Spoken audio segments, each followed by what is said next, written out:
First time I clapped eyes and the most obsessed. These were the boys lah.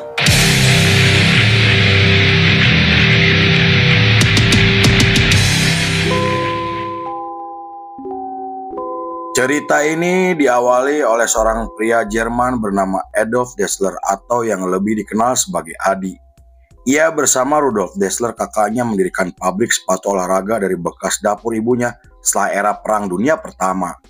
Mereka kemudian mengembangkan sepatu lari berpaku untuk acara atletik dengan menggunakan bahan kanvas dan karet yang sebelumnya menggunakan bahan logam yang berat. Namun karena pasokan listrik di kota mereka sering mengalami pemadaman, mereka harus menggunakan tenaga kayu dari sepeda statis untuk menjalankan peralatan pabrik sederhananya.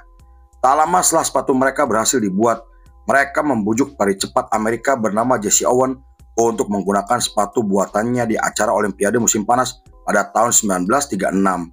Kemudian setelah Jesse Owens meraih 4 medali emas, nama pabrik mereka mulai dikenal para atlet di seluruh dunia karena kualitas sepatunya yang luar biasa.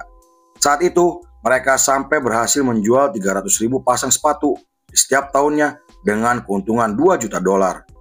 Di sisi lain, ketika Perang Dunia Kedua pecah pada tahun 1939, mereka berdua bergabung dengan Partai Nazi untuk menjadi anggota Korps Motor Sosial Nasional. Selama perang berlangsung, perusahaan Dassler memproduksi sepatu tentara Nazi atas perintah dari Adolf Hitler. Namun pada tahun 1943 perusahaan mereka beralih fungsi menjadi produksi senjata anti-tank atau bazooka dengan mempekerjakan tawanan. Kedekatan mereka dengan tentara Nazi membuat mereka kebal hukum karena dianggap bermanfaat untuk ekonomi negara dan mereka memanfaatkan kedekatan tersebut untuk melindungi pegawainya yang berdarah Yahudi agar tidak dihabisi atau dikirim ke kamp konsentrasi.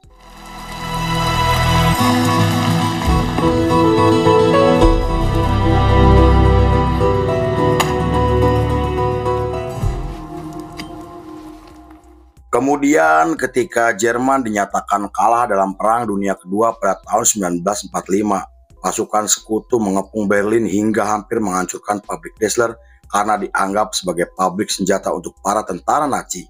Saat itu, istri Adolf meyakinkan tentara sekutu jika perusahaan mereka hanya memproduksi sepatu olahraga dan pabrik tersebut tidak dihancurkan hingga tentara Amerika malah membeli sepatu karena kualitasnya dianggap luar biasa.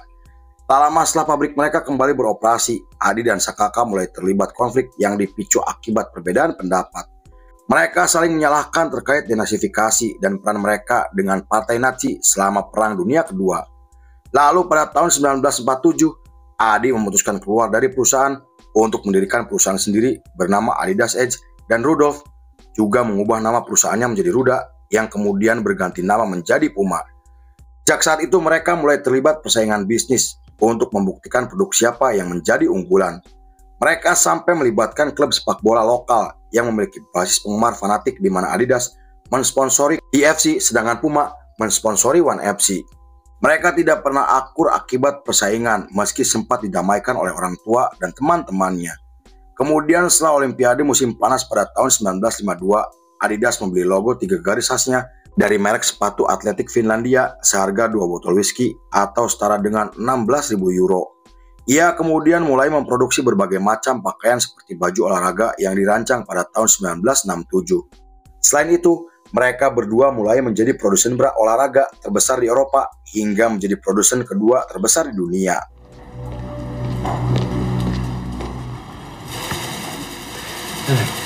Die Samstag für Samstag da draußen stehen, bejubelt von Tausenden.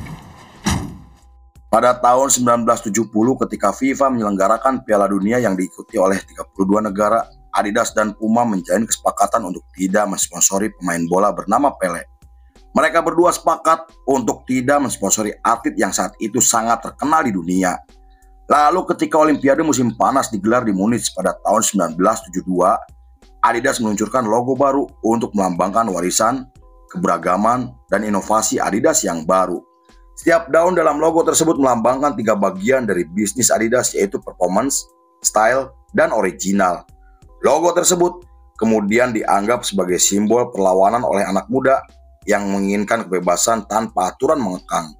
Di periode tersebut Adidas mulai merancang bola khusus yang digunakan untuk turnamen besar termasuk Copa America dan Piala Dunia. Mereka juga terus membuat perlengkapan sepak bola hingga memproduksi perlengkapan wasit yang digunakan dalam kompetisi internasional. Bahkan mereka sampai merilis sepatu model baru dan lebih modern untuk digunakan di lapangan yang keras dan kering. Karena inovasi tersebut, sepatu mereka memegang predikat sebagai sepatu terlaris sepanjang masa dan masih beredar di pasaran hingga hari ini.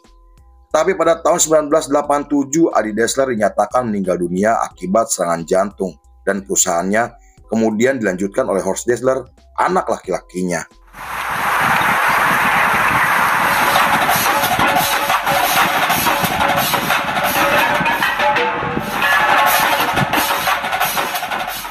Pada tahun 1980, Adidas mulai tertarik dengan industri hiburan yang mereka gambarkan sebagai bisnis menjanjikan.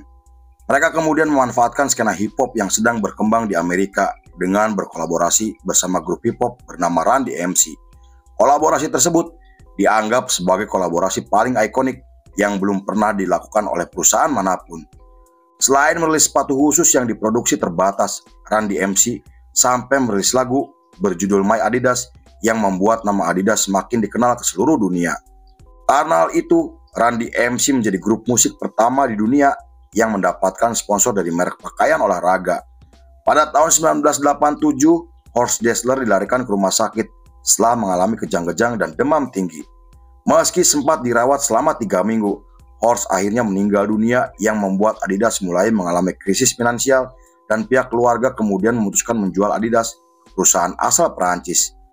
Tetapi memasuki periode tahun 90-an, penjualan Adidas menurun drastis karena kalah bersaing dengan merek lain seperti Nike dan Reebok. Lalu untuk menyelamatkan perusahaan dari kebangkrutan, Bernard akhirnya menjual setengah sahamnya kepada Robert, teman baiknya, dan Robert kemudian diangkat sebagai pemimpin perusahaan karena pengalaman bisnisnya yang luar biasa.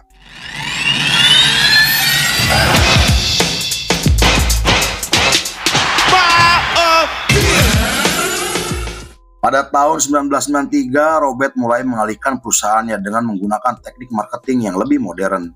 Ia kembali memproduksi sepatu Adidas klasik seperti Superstar, Gazelle, dan Samba yang kemudian menjadi populer di kalangan anak muda. Adidas Gazelle sampai dijadikan simbol fashion oleh anak muda di Eropa hingga menjadi ikon streetwear dan budaya Britpop.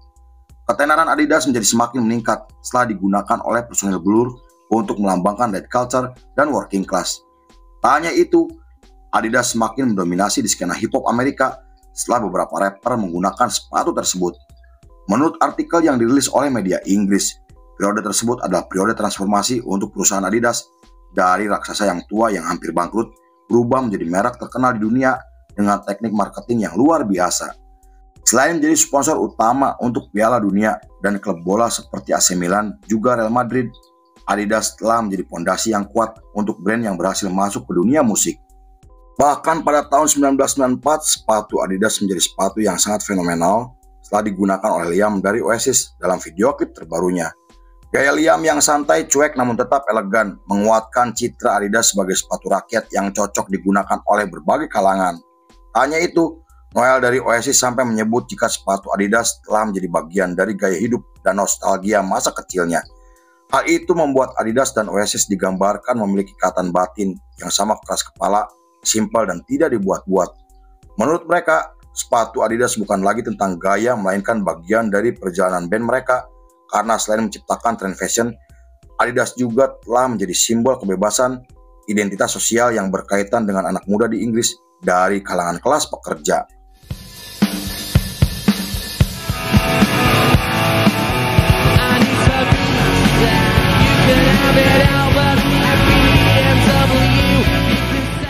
Pada tahun 2000, setelah Robert membeli perusahaan Adidas dengan harga yang fantastis, Adidas meluncurkan produk dengan teknologi baru yang berkualitas tinggi untuk olahraga seperti sepak bola, basket, dan lari.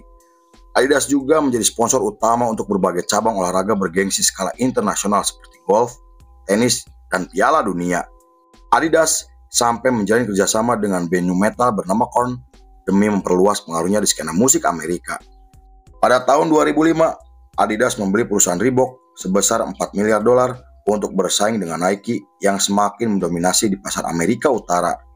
Namun di tengah persaingan bisnis yang ketat, Robert memutuskan mengundurkan diri dari jabatannya karena kesehatannya yang semakin memburuk dan posisinya sebagai presiden digantikan oleh anak laki-lakinya. Meski periode tersebut sebagai era paling penting untuk Adidas dalam memperluas dan memperkuat identitasnya, namun reputasinya mulai tercoreng akibat tuduhan pelanggaran hak buruh yang dianggap telah melanggar etika dalam industri mode dan olahraga internasional. Adidas juga dikritik oleh aktivis buruh di seluruh dunia karena dianggap memberi gaji yang rendah dengan kondisi kerja yang tidak manusiawi. Pabrik Adidas di Indonesia, Vietnam, dan Kamboja sampai diselidiki oleh Menteri Tenaga Kerja karena kondisi pabrik yang jauh dari standar perusahaan.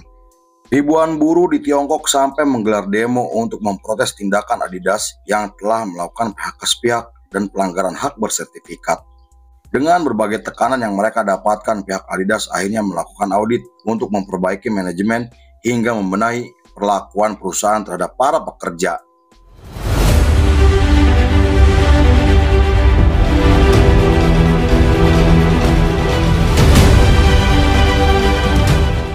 Pada tahun 2006, Adidas meluncurkan sepatu khusus skateboard untuk bersaing dengan merek terkenal seperti Vans, DC, dan Nike. Selain mengembangkan sepatu skate dengan teknologi yang tahan benturan, Adidas juga mensponsori banyak pemain skateboard yang telah memiliki nama besar seperti Mark Gonzalez, Dennis, dan masih banyak lagi. Strategi tersebut berhasil mendapatkan kepercayaan dari komunitas skateboard yang dikenal sangat solid. Pada tahun 2008, Barbara Smith merilis buku yang membahas tentang persaingan antara Adi dan kakaknya Rudolf hingga keterlibatan mereka dengan partai Nazi. Hal itu membuat masa lalu Adidas kembali menjadi sorotan media sampai dibahas oleh banyak orang yang kemudian menimbulkan pro kontra di kalangan masyarakat. Para penulis sejarah Jerman sampai mengatakan jika Adidas telah mengaburkan masa lalu kelamnya dengan branding olahraga dan keberhasilan di pasar internasional. Meski sejarah kelam Adidas jarang mendapatkan perhatian publik, namun sejarah tersebut dianggap sebagai catatan paling penting bagi pengamat etika bisnis dan sejarah perusahaan. Pada tahun 2009, Adidas dan Puma sepakat untuk melakukan pertandingan sepak bola antar karyawan sebagai bentuk perdamaian simbolis setelah terlibat persaingan selama 60 tahun. Walaupun persaingan bisnis tetap terjadi, namun hubungan antar pegawai dan pihak manajemen menjadi lebih profesional. Rivalitas mereka mendorong kedua perusahaan tersebut terus melakukan inovasi demi menonjolkan keunggulan masing-masing. Seperti Puma dikenal di dunia sepak bola dan fashion, sedangkan Adidas menjadi raksasa di berbagai cabang olahraga terutama lari dan basket.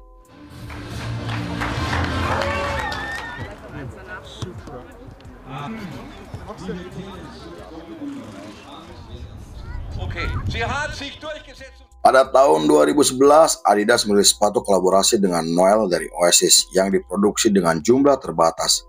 Saking eksklusifnya sepatu tersebut sampai diburu oleh para kolektor dunia karena dianggap memiliki nilai sejarah.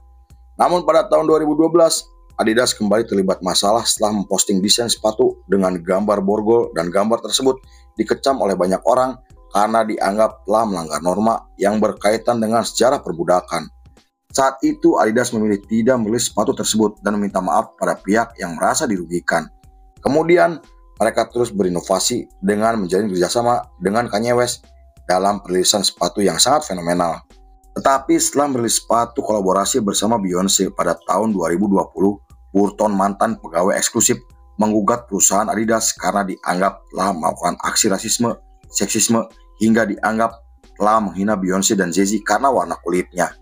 Pihak Adidas kemudian membantah tuduhan tersebut dan akan melaporkan Burton ke pengadilan atas tuduhan pencemaran nama baik. Perusahaan Adidas juga memutuskan kontrak dengan Kanye West pada tahun 2022 atas perilaku kontroversinya yang berkaitan dengan antisemit. Pada tahun 2025, Adidas kembali berkolaborasi dengan Oasis untuk merayakan kerjasama yang telah mereka bangun selama 30 tahun.